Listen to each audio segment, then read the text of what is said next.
ప్రశ్న. 437 ప్రశ్న. మిఖాయేలు దేవదూత పవర్స్ కోసం చెప్పండి. మిఖాయేలును దేవదూత పవర్స్ కోసం చెప్పండి. అంటే పవర్స్ అధికారులు ఎవరు? ఈయన విజయ్ కుమార్ గారు, యుఎస్ఏ. విజయ్ కుమార్ గారు యుఎస్ఏ అంటే యునైటెడ్ స్టేట్స్ ఆఫ్ అమెరికా. చెప్దాం. మిఖాయేలు దేవదూత ఎవరు? ఆయన గురించి చెప్పాలి. దానియేలు గ్రంథము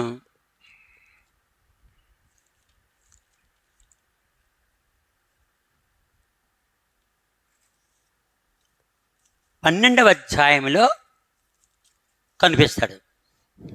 దానియేలు 12వ అధ్యాయము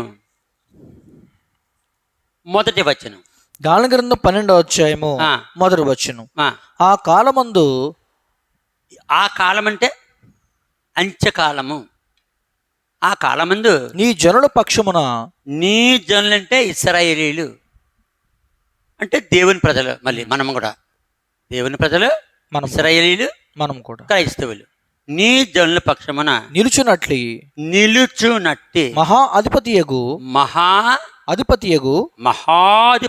మిఖాయేలు వచ్చును. అదేగో ఎవడొస్తాడు? మిఖాయేలు వచ్చును. మహాధిపతి. మిఖాయేలు ఎవరు? మహాధిపతి.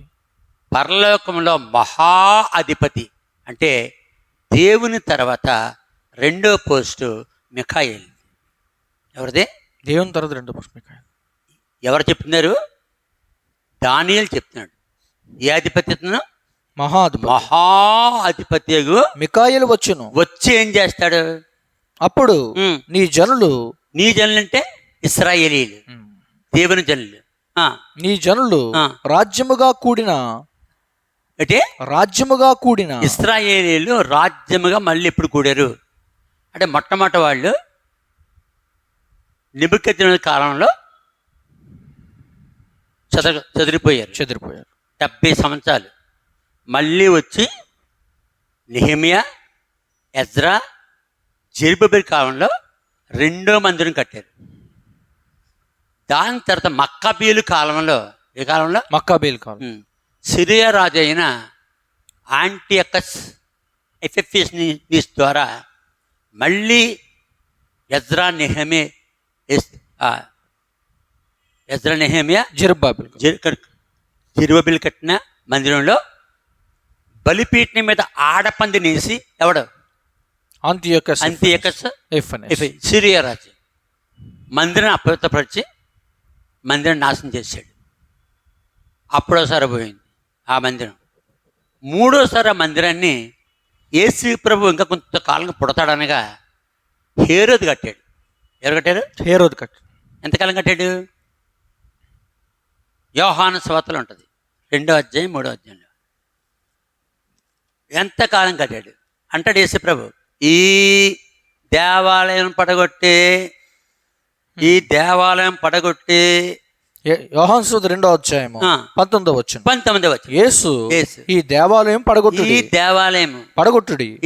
అప్పటికి ఏ దేవాలయం కట్టి? ఇది యెరూషలేము దేవాలయం.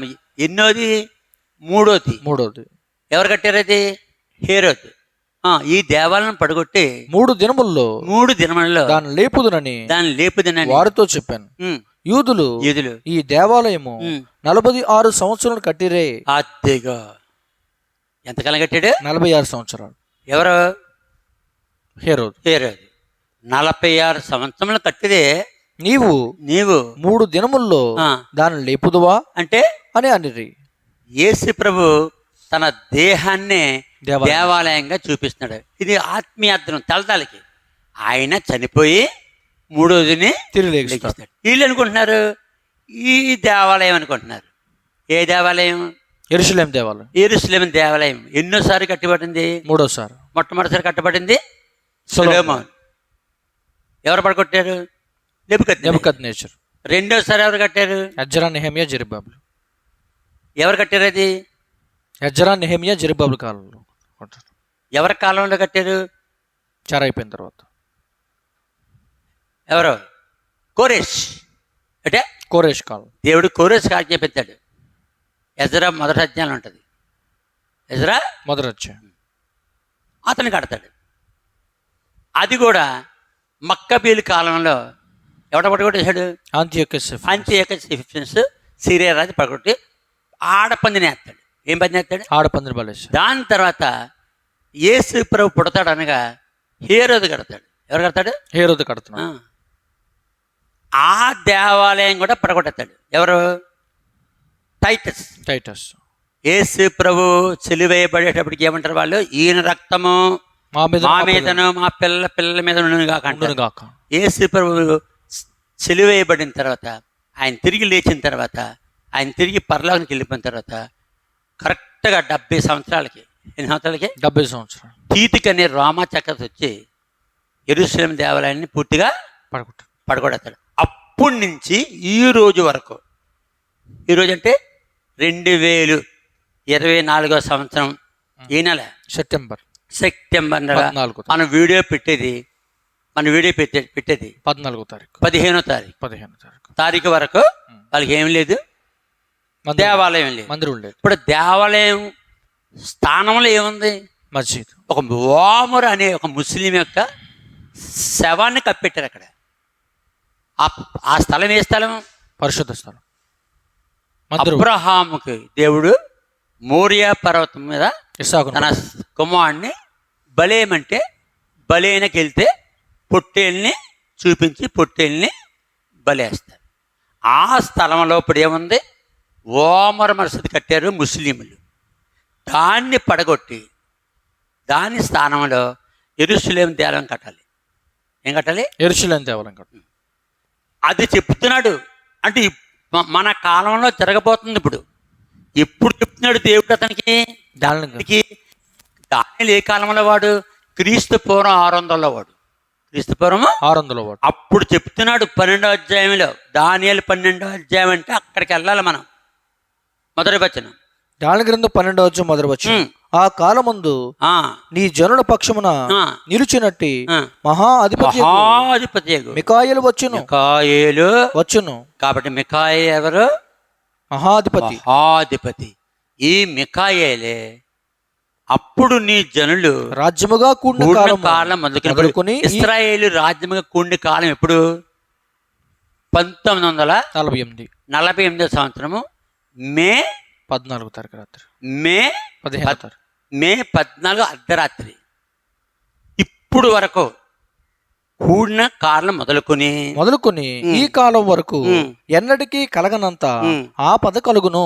అద్దిగో అంటే కట్టి ఎన్ని సంవత్సరాలు అయిపోయింది బాబు? దాంట్లో కొట్టు 1940, ఇప్పుడు 2024 నుంచి 1947 తీసి 47 తీసేయాలి. 47 కాదు, 48 తీసేయాలి. 48. 76 సంవత్సరాలు అయింది. ఎంతకాలం అయింది? 76 సంవత్సరాలు. ఇంకా కట్టలేదు. ఇది దేవాలయం. ఇప్పుడు దేవాలయం కడతారు. కట్టినప్పుడు పెద్ద యుద్ధం జరుగుద్ది. ఏంటి పెద్ద యుద్ధం? ఆ యుద్ధం గురించి చెప్తున్నాడు. ఆ యుద్ధంలో మళ్ళీ వస్తాడంట. ఎవడు? మహాధిపతి అయిన మికాయేలు. ఎందుకు వస్తాడు? మికాయేలు యుద్ధాల దేవత. ఏ దేవత? యుద్ధాల దేవత. తర్వాత అయితే నీ జనులలో గ్రంథమునందు దాఖలైన వారెవరో వారు తప్పించుకుందరు, మరియు సమాధుల్లో నిద్రించు అనేకులు మేలుకొనెదరు. కొందరు నిత్యజీవం అనుభవించుటకును, కొందరు నిందపాలొగుటకును, నిత్యముగా హేయులొగుటకు మేలుకొందరు. ఈ మికాయేలు అంత్యకాలంలో దేవుడు దిగొచ్చేటప్పుడు మనుషులు లెగుస్తారు. దేంట్లో నుంచి? సమాధుల్లోంచి. యోహాను సువార్త 5వ అధ్యాయము 18-19 వచనాలు. యోహాను సువార్త 5వ అధ్యాయం 28-29 వచనాలు. యోహాను సువార్త 5:28-29 వచనాలు. దీనికి ఆశ్చర్యపడకుడి, ఒక కాలం వచ్చినది, ఆ కాలమున సమాధుల్లో ఉన్న వారందరూ ఆయన శబ్దం విని మేలు చేసిన వారు జీవ పునరుద్ధానమునకు, కేడు చేసిన వారు తీర్పు పునరుద్ధానకు బయటికి వచ్చారు. అంటే మికాయేలు అనే దేవదూత అంత్య దినాల్లో దిగినప్పుడు ఘోరమైన యుద్ధము జరుగుతుంది. మికాయేలు అంటే అర్థం ఏంటి? మహాధిపతి. అతడు సైన్యాలకే అధిపతి. ఎవరు? యుద్ధాల దేవత. ఏ దేవత? దేవదూత. 10వ అధ్యాయము దానియేలు 10వ అధ్యాయం 13వ వచనం. దాని గ్రంథం 10వ అధ్యాయము 13వ వచనం. పారసికుల రాజ్యాధిపతి, అద్దిగో పర్షియన్ కింగ్డమ్, ఎవరు? పర్షియన్ కింగ్డమ్, పారసికుల రాజ్యాధిపతి 21 దినములు నన్ను ఎదిరించాను.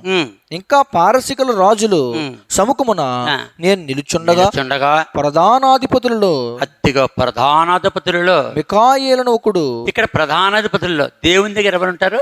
ప్రధానాధిపతులు ఉంటారు. అందులో మిఖాయేలు ఎవరన్నా ఉంది 12వ అధ్యాయంలో?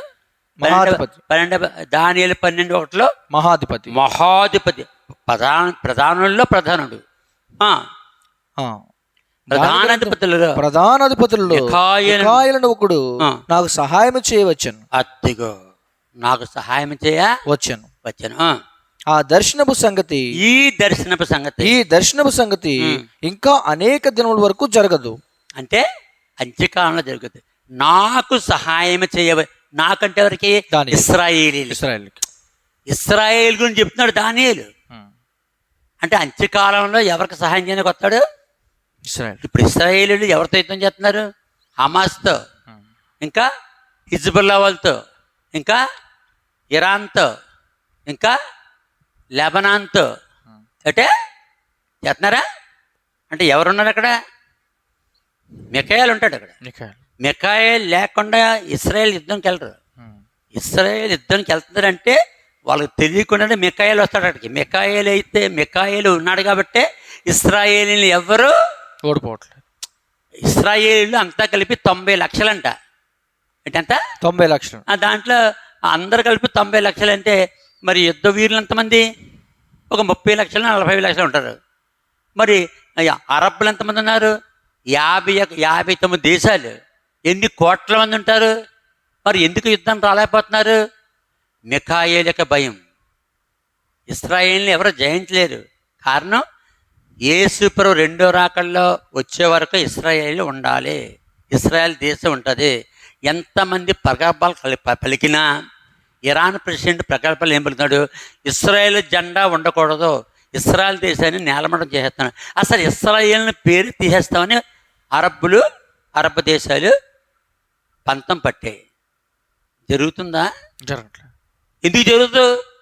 అంచె దినాల్లో మిఖాయేలు వస్తాడు. మిఖాయేలు అంటే ఎవరు? ప్రధానాధిపతి, మహాధిపతి, ప్రధానాధిపతి. వెళ్ళి చూడు సార్. తర్వాత ఇది ఎంతవరకు ఉంటుంది? దాని గ్రంథం 10వ అధ్యాయం 14వ వచనం. ఈ దర్శనపు సంగతి ఇంకా అనేక దినముల వరకు జరగదు. అయితే దినముల అంతమందు, దినముల అంతం అంటే అంచె దినాలు, లాస్ట్ డే. దాని తర్వాత ఏముండదు? రోజులు ఉండదు. భూ సంబంధం రోజులు ఉండవు. ఇంకా ఇది ఎక్కడుంది? ఈ యుద్ధం కూడా జకరియా 14వ అధ్యాయం మొదటి 9 వచనాలు. జకరియా గ్రంథం 14వ అధ్యాయం మొదటి 9 వచనాలు. దినముల అంతమందు, ఇదిగో యెహోవా దినం వచ్చినది, అందు మీ యొద్ద దోచబడిన సొమ్ము పట్టణములోనే విభాగించబడను. ఏలయనగా యెరూషలేము మీద యుద్ధము చేయుటకు నేను అన్యజనులందరినీ సమకూర్చబోతున్నాను. ఎంతమందిని? అన్యజనులందరినీ, మొత్తం అందరినీ దేవుడే సమకూరుతాడు. ఎవరి మీద యుద్ధానికి? ఇశ్రాయేల్ మీద యుద్ధానికి. ఎప్పుడు? అంత్యదినము. అంత్యదినం అంటే ఫైనల్ డే. దాంతో భూ సంబంధమైన రోజులు ఉండవు. భూ సంబంధం రోజు ఎప్పుడు మొదలైంది? భూ సంబంధమైన రోజు, తారీఖు, నెల, సంవత్సరం ఎప్పుడు మొదలైంది? ఆదికాండం 1వ అధ్యాయము 2-3 వచనాల్లో స్టార్ట్ అయింది. ఆదికాండం 1వ అధ్యాయము 2-3 వచనాలు. భూమి నిరాకారముగాను శూన్యముగాను ఉండెను. చీకటి అగాధ జలం పైన కమ్మి ఉండెను. దేవుని ఆత్మ జలముల పైన అల్లాడుచుండెను. దేవుడు వెలుగు కమ్మని పలగ్గా వెలుగు కలిగెను. వెలుగు కలిగింది. అంతవరకు ఏమీ లేదు భూమి మీద. వెలుగు లేదు. నీటి మీద ఏమీ లేదు.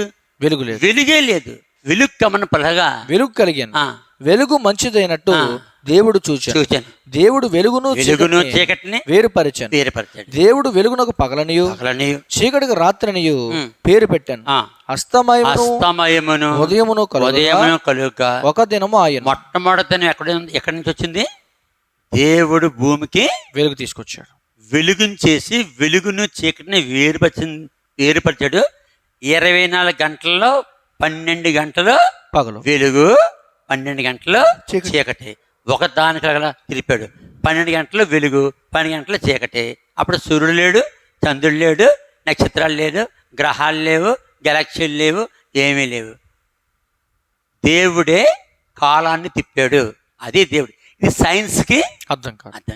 ఎవడన్నా సైన్స్ గురించి మాట్లాడుకో, ఓరు బుద్ధిహీనుడా నోరుమని చెప్పాలి. సైన్స్ అనే మాట ఎత్తగానే ఓడు బుద్ధిహీనుడా. ఆ సైన్స్కి ఏం తెలీదు. మొట్టమొదటి రోజు ఎలాగొస్తుందో సైన్స్కి తెలియదు. అంటే తెలియదు. ఇప్పుడు ఎంతకాలం అయింది అప్పటి నుంచి లెక్క పెడితే? క్రీస్తు పూర్వం 4000, క్రీస్తు శకము 2024 సెప్టెంబర్ 14 అంటే 14వ తారీఖు రేపు 15. మనం వీడియో పెట్టే రోజు చెప్పాలి, 15 రోజు అవుద్ది. అది ఎవరో తెలీదు, సైన్స్కి తెలీదు. ఈ లెక్కల సైన్స్కి తెలీదు. సైన్స్ లెక్కలు ఏంటి?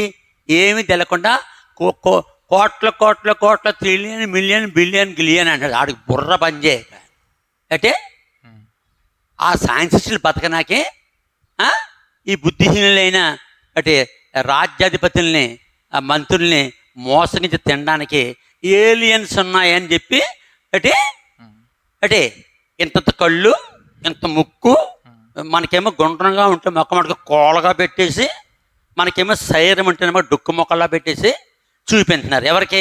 ఈ మంత్రులకి.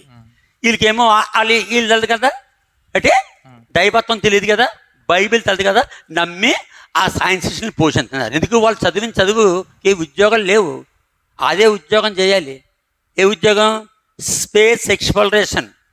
అంటే ఆ గ్రహాల్లో ఏముందో ఎవరికీ తెలదు, ఈ బుద్ధిహీనులకి తెలదు, అంటే ఈ మంత్రులకి తెలీదు. అందుకని అది కనిపెట్టండ్రా అని ర్యాకెట్లు తయారు చేసి పంపుతున్నారు. ఏం కనిపెట్టారు అక్కడ? ఆ చంద్రుల్లో ఆ బుధుడు, శుక్రుడు, అంగారకుడు, నెప్ట్యూన్, ప్లూటోలో ఒక్క మొక్క కూడా ఇన్ని సంవత్సరాల నుంచి స్పేస్ ఎక్స్ప్లోరేషన్ ఎప్పుడు జరిగింది? Uri Gagarin Walton telescope Russia సైంటిస్టులు 1964లో పంపారు వాళ్ళిద్దరిని ర్యాకెట్లు. అప్పటి నుంచి మొదలెట్టి ఎన్నిసార్లు అమెరికా వాళ్ళు వెళ్ళారు చంద్రమండలానికి, ఎన్నిసార్లు రష్యా వాళ్ళు వెళ్ళారు, ఎన్నిసార్లు చైనా వాడు వెళ్తున్నాడు. ఇప్పుడు మన వాళ్ళు వెళ్ళారు. చిన్న మొక్క పట్టుకొచ్చారా? లేకపోతే వీళ్ళు ఏమైనా గింజలు చల్లి మొక్కలు మొలిపించారా? లేకపోతే ఆ మట్టి పట్టుకొస్తే ఇక్కడ ఏమన్నా అంటే ఆ మట్టిలో ఆ చంద్రుల మట్టిలో ఏమన్నా మొక్కలు మొలిచాయా? అంటే లేకపోతే భూమి మట్టి పట్టుకెళ్ళి ఎక్కడేసి నీళ్ళు చల్లి విత్తనాలు అయితే మొక్కలు మొలిచాయా? అవి ఏమీ జరగకపోయినా కొత్త జీవులు ఉన్నారు, ఏలియన్స్ ఉన్నారు, వాళ్ళు మనం కనుక్కుంటాం, వాళ్ళు వచ్చేసి పోతున్నారు. పెద్ద పల్లి వాటి ఇసేసిపోయారంట. అది బతుకు తగలయ్య. ఆ పల్లి మీదరా ఆ ఏలియన్స్ ఏర్రా. సైన్స్ అబద్ధము. అంటే సైన్స్ అబద్ధం. వాళ్ళు బతకడానికి నెలకి జీతం సంపాదించడానికి ఇది ఒక యాసం వేసి వీళ్ళని ఈ యొక్క ప్రభుత్వంలో ఉన్నటువంటి మంత్రుల్ని, ఆ ప్రధానమంత్రిని అంటే అలా మోసం చేసి డబ్బు సంపాదించి బతకనాకే ఇలా అయ్యి ఉన్నాయి ఇల్లు అని చెప్తే ఈ ఎదవలు, ఈ బుర్రలేని ఎదవలు, ఈ బైబిల్ చదువుకొని ఎదవలు నమ్ముతాం. ఇశ్రాయేలీయులు ఎంతకాలం ఉంటారు? అంత్యదినము. మొట్టమొదటిది ఆదికాండం 1:5, ఆఖరిది అంత్యదినం. అది ఎప్పుడో దినాలు గడిచే కొద్ది తెలుస్తుంది. అంత్యదినంలో ఎవరుంటారు? ఇశ్రాయేల్ తప్పగా ఉండాలి. అప్పుడు క్రైస్తవులు ఉండరు. ఎవరుండరు? క్రైస్తవులు ఉంటారు. యేసు నమ్ముకున్న పరిశుద్ధులు ఎత్తబడిన తర్వాత మత్తయి 24:27 ఎత్తబడతారు. అది ర్యాప్చర్. అంటే ర్యాప్చర్, ఎత్తబడ్డం. మెరుపు తూర్పును పుట్టి పడమర వరకు ఎలా కనబడుతుంది, ఎలాగైతే ఉంటుందో అలాగే మనుష్య కుమారుడు రాకడ వస్తుంది. యేసు రాకడ 2 సార్లు. ఒకటి సీక్రెట్ కమింగ్, అదే ర్యాప్చర్. అప్పుడు సంఘం ఎత్తబడిపోద్ది. ఇంకెవరుంటారు? ఇశ్రాయేలీయులు, అన్యులు. ఎత్తపడకుండా ఉన్న వాళ్ళందరూ ఉంటారు.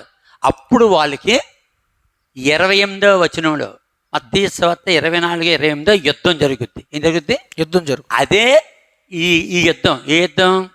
అర్మగిద్దోని యుద్ధము. ఆ యుద్ధంలో రష్యా వాడు వస్తాడు. ఎవడు వస్తాడు? రష్యా వాడు. అన్ని రోష్ ఏ చదువుకోవాలి మళ్ళీ? యెహెజ్కేలు 37, 38 అధ్యాయం క్షుణ్ణంగా చదవాలి. వాటిని చెప్పగలం, వీడియో లాంగా అయిపోతుంది. ఆ 2 అధ్యాయాలు చదువుకోవాలి. అందులో అర్మగిద్యోన్ అన్నమాట ఉంటుంది. ఎక్కడ? యెహెజ్కేలు 37, 38, 39. అందులో ఏముంటుంది? అర్మగిద్యోన్ ఉంటుంది. ఆ అర్మగిద్యోన్ యుద్ధం అని ఎక్కడ రాశాడు మళ్ళీ? ప్రకటన గ్రంథము 16వ అధ్యాయం 15 వచనంలో. ఇప్పుడు చదివే కదా. ఇది జకర్యా 14వ వచనం చదువు. మొదటి వచనం. ఇదిగో యెహోవా దినం వచ్చినది, అందు మీ యొద్ద దోచబడిన సొమ్ము పట్టణములోనే విభాగించబడును. ఏలయనగా యెరూషలేము మీద యుద్ధము చేయుటకు నేను అన్యజనులందరినీ సమకూర్చబోతున్నాను. యెరూషలేము మీద మీదికి. యెరూషలేము అంటే ఇశ్రాయేల్ దేశం యొక్క ముఖ్య పట్టణం. యెరూషలేము మీద యుద్ధము చేయుటకు నేను అన్యజనులందరినీ సమకూర్చబోతున్నాను. ఎవరు సమకూర్తారు? దేవుడే. పట్టణం పట్టబడును. పట్టణము పట్టబడును. అప్పుడు ఓడిపోతారు ఇశ్రాయేలు అప్పుడు వరకు గెలుస్తారు. ఓడిపోరు. అప్పుడు ఓడిపోతారు. ఓడిపోయేటప్పుడు ఏం జరుగుద్ది? ఇండ్లు కొల్లబెట్టబడును. ఇశ్రాయేలు కొల్లబెట్టబడును. స్త్రీలు చెరపబడుదురు. చెరపబడుదురు. పట్టణములో సగం మంది చెరపట్టబడిపోదురు. అయితే శేషించు వారు నిర్మూలము కాకుండా పట్టణములో నిలుతురు. అప్పుడు యెహోవా బయలుదేరి తాను యుద్ధ కాలమున యుద్ధము చేయ యెహోవా యుద్ధాలు చేయడానికి ఎవరు ఉండాలి? మికాయేల్. అంటే మికాయేల్ ఎవరైనా యుద్ధాల దేవత. ప్రధానంలో, పరలోకంలో ప్రధానంలో అధిపతి, మహాధిపతి. అప్పుడు యెహోవా బయలుదేరి తాను యుద్ధ కాలమున యుద్ధము చేయు రీతిగా ఆ అన్యజనులతో యుద్ధము చేయను. వాళ్ళు ఓడిపోయిన తర్వాత ఎవరు యుద్ధం చేస్తారు? ముందు ఇశ్రాయేలు యుద్ధం చేస్తారు, అన్యజనులతో ఓడిపోతారు. స్త్రీలు పాడైపోతారు. పట్టణము పట్టబడుతుంది. అప్పుడు యెహోవా దిగుతాడు. తర్వాత ఆ దినమున యెరూషలేము ఎదుట తూర్పు తట్టునున్న ఒలీవల కొండ మీద ఆయన పాదములుంచగా దేవునికి పాదములుంచగా ఒలీవ కొండ తూర్పు తట్టునకు పడమటి తట్టునకు నడిమికి విడిపోయి అప్పుడు విడిపోయి చూశాను నేను. 2016లో ఒలీవ కొండ చూశాను నేను. ఆ ఒలీవ కొండ ఎక్కడుంటది? బేతనియా అనే ప్రాంతంలో ఉంటది. ఎక్కడుంటది? బేతనియా అనే ప్రాంతం చూశాను నేను. తర్వాత సగము కొండ ఉత్తరపు తట్టు సగము కొండ దక్షిణపు తట్టుకు జరుగుతుంది. విశాలమైన లోయ ఒకటి ఏర్పడదు. కొండల మధ్య కనబడు లోయ అజీలు వరకు సాగా మీరు ఆ కొండలో ఎవరు? ఈ ఓడిపోగా మిగిలిన వాళ్ళు ఇశ్రాయేలు ఆ లోయలకు పారిపోతారు. యోధారాజైన ఉజ్జియా దినముల్లో కలిగిన భూకంపమునకు మీరు భయపడి పారిపోయినట్లు మీరు పారిపోతారు. అప్పుడు నీతో కూడా పరిశుద్ధులందరూ వచ్చేదరు. అది పరలోకం నుండి భూమి మీద యేసు నమ్ముకుని పరదేశ వెళ్ళినందరూ తిరిగి వచ్చేస్తారు. నా దేవుడిని యెహోవా ప్రత్యక్షమగును. అప్పుడు దేవుడు ప్రత్యక్షమవుతాడు. ఈ యుద్ధంలో ఎవరుంటారు? మికాయేలు. ఎవరుంటారు? మికాయేలు ఉంటారు. మికాయేలు లేకుండా యుద్ధం జరగడానికి లేదు. ప్రకటన గ్రంథము 12వ అధ్యాయము 7, 8, 9 వచనాలు. ఎవరు మికాయేలు? ప్రకటన గ్రంథం 12వ అధ్యాయము 7, 8, 9 వచనాలు. అంతటా పరలోకమందు యుద్ధము జరిగెను.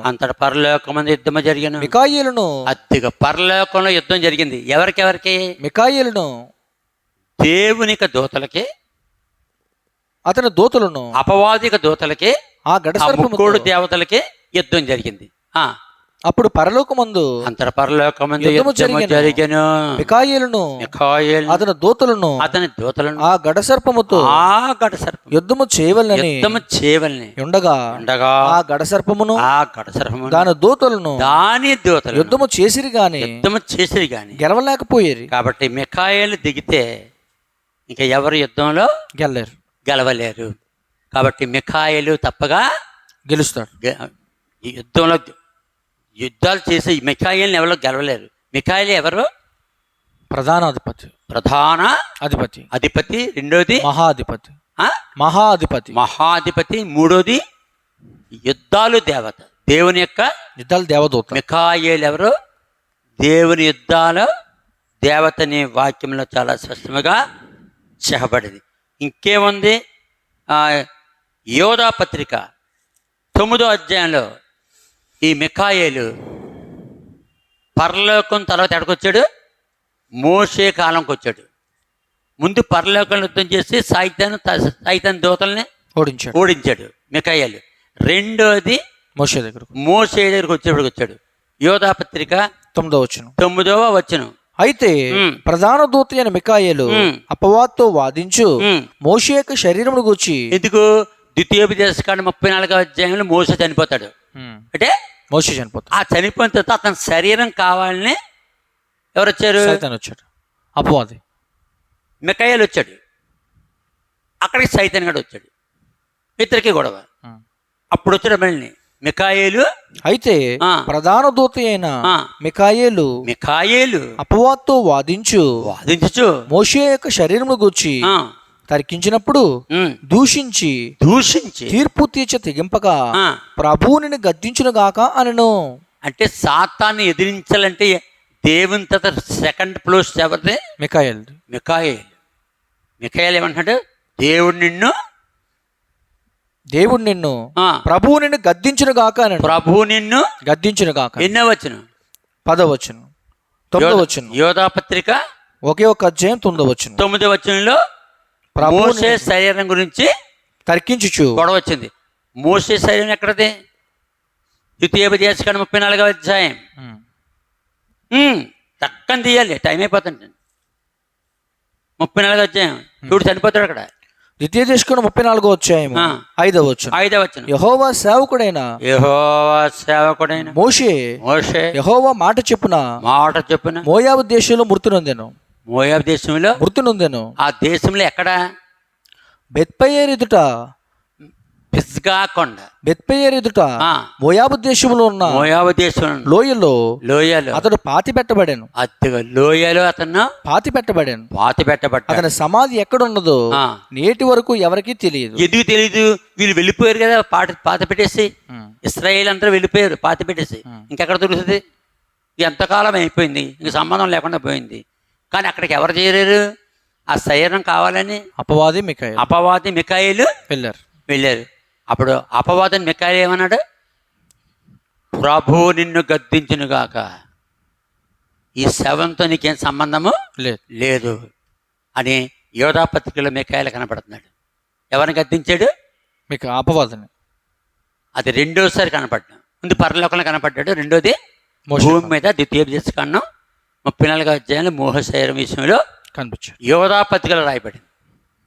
మూడోది దానియేలు గ్రంథము. దానియేలు 10వ అధ్యాయం. దాని గ్రంథం 10వ అధ్యాయం 13వ వచనంలో కనపడ్డాడు. పారసీకుల రాజ్యములో మరి యుద్ధం అంత్యకాలంలో కనపడుతున్నాడు. దాని తర్వాత 21వ వచనం. దాని గ్రంథం 10వ అధ్యాయం 21వ వచనం. అయితే సత్య గ్రంథమందు రాసినది లేక 20 చదువు. 20వ వచనం. దాని గ్రంథం 10వ అధ్యాయం 20 నుంచి. అతడు నేనెందుకు నీ యొద్దకు వచ్చితునో అది నీకు తెలిసింది కదా. నేను ఎందుకు నీ యొద్దకు వచ్చితునో అది నీకు తెలిసినది కదా. అంటే 13వ అంటే 10వ అధ్యాయం 13వ దానియేలు 10వ అధ్యాయం 13 చదువుకుంటూ వస్తే 20వ వచనంలో అతడు అంటున్నాడు. అతడంటే ఎవరు? మిఖాయేలు. నేనెందుకు నీ యొద్దకు వచ్చితునో అది నీకు తెలిసింది కదా. నేను పారసీకుడకు అధిపతితో యుద్ధము చేయుటకు మరలా పోయేదను. అంటే ఈ యొక్క మిఖాయేలు పనేంటి? ఇశ్రాయేలు తరపున యుద్ధాలు చేస్తాడు. నేను మరలా పోయేదను. నేను బయలుదేరుచుండగానే గ్రేకీల దేశం ఇశ్రాయేలుకి అస్తమాను ఎవరితో యుద్ధం? అన్యులతో. అన్యుల్లో చివరి వాళ్ళు ఎవరు? పారసీకులు. అంటే అరబ్బులు. ఉమ్. నేను బయలుదేరుచుండగానే గ్రేకేల దేశమేకి అధిపతి వచ్చును. అదిగో ఈయనెవరు? అలెగ్జాండర్. అలెగ్జాండర్ కాలంలో కూడా యుద్ధం చేశాడు. ఎవరు? మిఖాయేలు. గ్రీకుల రాజ్య అధిపతి వచ్చును. గ్రీకులకు అధిపతి ఎవడు? Alexander great. క్రీస్తు పూర్వము 300. అయితే సత్యగ్రంథమందు వ్రాసినది నీతో చెప్పేదను, మీ అధిపత్యకు మిఖాయేలు కాక. కాబట్టి మిఖాయేలు ఎవరు? అధిపతి, మహా అధిపతి, ప్రధానుల్లో అధిపతి ఒకడు, యుద్ధాలు దేవత. తర్వాత అయితే సత్యగ్రంథమందు వ్రాసినది నీతో చెప్పేదను, మీ అధిపత్యకు మిఖాయేలు గాక ఈ సంగతులు గూర్చి నా పక్షముగా నిలవ తెగించిన వాడొకడునూ లేడు. కాబట్టి మిఖాయేలు ఒకడే యుద్ధంలో నిలబడగలడు. అతన్ని జయించినాకి సాతానికి కానీ ముక్కోడి దేవతలకు కానీ వాడు పాప పురుషునికి కానీ ప్రపంచంలో ఏ దేశానికి కానీ హక్కు లేదు. మిఖాయేలు ముందు నిలబడలేరు. ఈయన ఏమి రాస్తున్నాడు? విజయ్ కుమార్ USA. మిఖాయేలు దేవదూత. పవర్ కోసం చెప్పండి. పవర్ అంటే దేవుని పవరే మిఖాయేలు. మొట్టమొదటి పరలోకంలో సైతాన్ని గాన్ని ఓడించాడు, కొట్టేశాడు. రెండోది మోషే శరీరం, మోషే సైన్యకు వచ్చి అపవాదతో వాదించి వెళ్ళరా, ఈ మోషే సైతానికి సంబంధం ఏంటి? ప్రభువుని గద్దించిన గాక ఆడిని వెళ్ళగొట్టేశాడు. అంటే అపవాదం ఎవరికి భయపడతాడు? మిఖాయేలుకి. అది అతని పవర్. మూడోది పారసికులు. అంటే యుగాంతములో, ఎప్పుడు ఈ లోకం అంతములో ఇశ్రాయేలు పక్షం వైపు యుద్ధం చేస్తాడు. ఇప్పటికీ చేస్తున్నాడు, ఇప్పటికీ చేస్తూ ఉన్నాడు. అది అంత్య దినముల అంతమందు 14 వచ్చినాడు. 10-14 దాని గ్రంథం 10-14. ఈ దర్శనము సంగతి ఇంకా అనేక దినముల వరకు జరగదు. అయితే దినముల అంతమందు నీ జనమునకు సంభవించబోవు ఈ సంగతి నీకు తెలియజేయవచ్చునని అతడు నాతో చెప్పాను. హలో, మిఖాయేలు అంత్య